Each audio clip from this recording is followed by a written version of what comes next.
마가복음 12장 35절부터 37절까지 보겠습니다. 예수께서 성전에서 가르치실 때에 이렇게 말씀하셨다. 어찌하여 율법학자들은 그리스도가 다윗의 자손이라고 하느냐? 다윗이 성령의 감동을 받아서 친히 이렇게 말하였다. 주님께서 내주께 말씀하셨다. 내가 내 원수를 내 발 아래에 굴복시킬 때까지 너는 내 오른쪽에 앉아 있으라. 다윗 스스로가 그를 주라고 불렀는데 어떻게 그가 다윗의 자손이 되겠느냐? 많은 무리가 예수의 말씀을 기쁘게 들었다. 아멘. 35절에 예수님께서 성전에서 가르치시면서 던지신 질문입니다. 이제는 예수님께서 질문하시면서 공격하셨습니다. 바리새인들과 율법학자들이 무리들과 함께 있었습니다. 35절에 어찌하여 율법학자들은 그리스도가 다윗의 자손이라고 하느냐? 라고 하셨습니다. 일반적으로 메시아는 다윗의 후손으로 오신다고 알려져 있었습니다. 사무엘하서 7장 13절에 다윗의 자손이 영원히 왕노릇한다고 했습니다. 메시아가 다윗의 자손으로 오신다는 것을 구약에서 계속적으로 말씀하고 있습니다.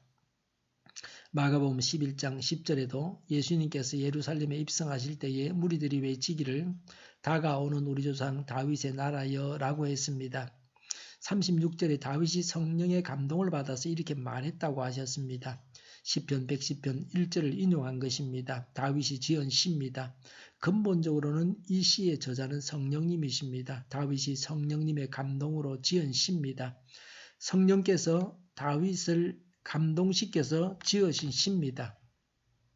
36절에 주님께서 내주께 말씀하셨다고 했습니다. 여기서 주님은 여호와 성부를 말합니다. 내는 다윗입니다. 주는 그리스도를 말합니다.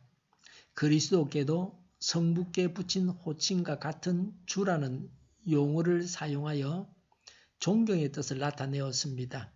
36절에 내가 내 원수를 내 발 아래에 굴복시킬 때까지 라고 했습니다. 내 원수는 사단의 세력을 말합니다. 발 아래 둔다는 말은 굴복시킨다는 것입니다. 36절에 너는 내 오른쪽에 앉아 있으라고 했습니다. 그리스도께서 성천하셔서 재림하실 때까지 하나님의 우편에 앉아 계십니다. 사도들도 이렇게 증언하고 있습니다. 그런데 하나님 우편에 앉아 계신다는 말씀의 뜻은 그리스도께서 성부와 동등한 위치에 있다는 것입니다. 예수님도 하나님이시다는 것입니다. 37절에 다윗 스스로가 그를 주라고 불렀는데 어떻게 그가 다윗의 자손이 되겠느냐라고 했습니다. 아무도 대답하는 사람이 없었습니다. 사람은 하나님에 대해서 알지 못합니다. 사람은 하나님에 대해서 그리스도에 대해서 알지 못합니다. 사람은 성경에 기록된 것을 보고서 아는 것입니다. 그러나 예수님은 바로 아십니다.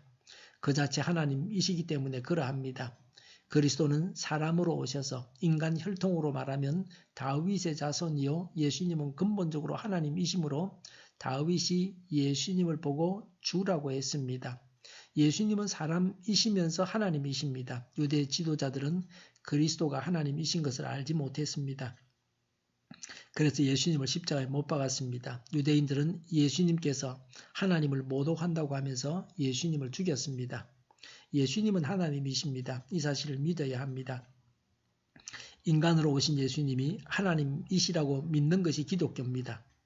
예수님을 하나님으로 믿는데 성부보다 못한 신이라고 믿으면 여호와 증인입니다. 예수님은 성부와 동등하신 하나님이십니다. 예수님은 본질적으로 하나님이십니다. 이것이 확실하게 믿어져야 신자입니다. 이슬람 교도들은 예수님을 예언자라고 합니다. 단지 하나님 말씀을 전하는 자로 알았습니다. 그래서 그들은 그리스도인이 아닙니다. 예수님을 완전한 하나님으로 완전한 인간으로 믿어야 합니다. 다윗이 그리스도를 보고 주라고 불렀는데 예수님을 다윗의 자손이라고 부른 사람들의 숭배를 받아들이시는 것을 가지고 예수님에게 흠을 잡으려고 든다고 은근히 지적하시는 말씀입니다. 예수님은 다윗의 자손이시고 예수님을 배척하는 자는 다윗이 주라고 부르신 분을 배척하는 것입니다. 다윗을 존경하면 예수님을 믿어야 합니다. 37절에 많은 무리가 예수의 말씀을 기쁘게 들었다고 했습니다. 이들은 자신들이 병 고침을 받기 위해서 모인 자들과 다른 사람의 병을 고침받기 위해서 또 예수님의 말씀을 듣기 위해서 모여든 사람들입니다. 이들은 당시 교권주의자들의 위선적이고 고압적인 가르침의 식상에 있었습니다. 그래서 그리스도의 신선하고 권위 있는 가르침에 대해서 큰 감명을 받았습니다. 우리도 하나님 말씀을 듣고서 기뻐해야 합니다. 지금 이 땅에서 천국을 이루어야 합니다. 그래야 영원한 천국에 들어갑니다. 이 세상을 살면서 하나님을 제대로 알고 믿는 것이 행운입니다. 예수님을 통해서 하나님을 믿는 자들은 행복한 자요, 복받은 자입니다. 예수님은 사람이시면서 동시에 하나님이십니다. 이것을 믿고 전해야 합니다. 그래서 우리는 기뻐하고 행복합니다. 기도하겠습니다. 예수님을 사람이요 하나님으로 믿고 이것을 전함으로 기뻐하고 행복하게 하여 주시옵소서. 우리 동일교회가 만군은집하게 하여 주시옵소서. 예수 이름을 명하노니 모든 병만은 물러가고 몸의 모든 부분들은 온전하게 될지어다. 신유의 기적을 베푸셔서 지금도 저희의 질병을 고쳐주시옵소서. 저희와 교회와 이 나라의 민족을 불쌍히 여겨 주시옵소서. 독재 정권이 무너지고 적과 통일이 되지 않게 하여 주시옵소서. 평화 통일을 하게 하여 주시옵소서. 전쟁 위험이 사라지게 하시며 해고로 무장하게 하여 주시옵소서. 신앙의 자유를 누리며 살게 하여 주시옵소서. 하나님을 대적하는 세력들이 바로 망하게 하여 주시옵소서. 국회와 정부가 하나님이 기뻐하는 법만을 만들게 하시며 반성경적인 모든 법과 영과 내규들이 지구상에서 즉시 철폐되게 하여 주시옵소서. 대통령이 통치를 잘하게 하시며 지진이 일어나지 않게 하시며 줄산지로 올라가게 하여 주시옵소서. 자녀를 낳고 살만한 성적으로 건전한 나라가 되게 하여 주시옵소서. 나쁜 인권법이 폐기되게 하여 주시옵소서. 에너지 정책, 재활용법 정책을 제대로 세워서 집행하게 하여 주시옵소서. 늘 맑은 공기를 마실 수 있게 하여 주시옵소서. 오늘도 성령님을 따라서 차고 넘치는 삶, 복된 삶을 살게 하여 주시옵소서. 감사와 찬양을 주님께 돌려드리며 예수님의 이름으로 기도하옵나이다. 아멘.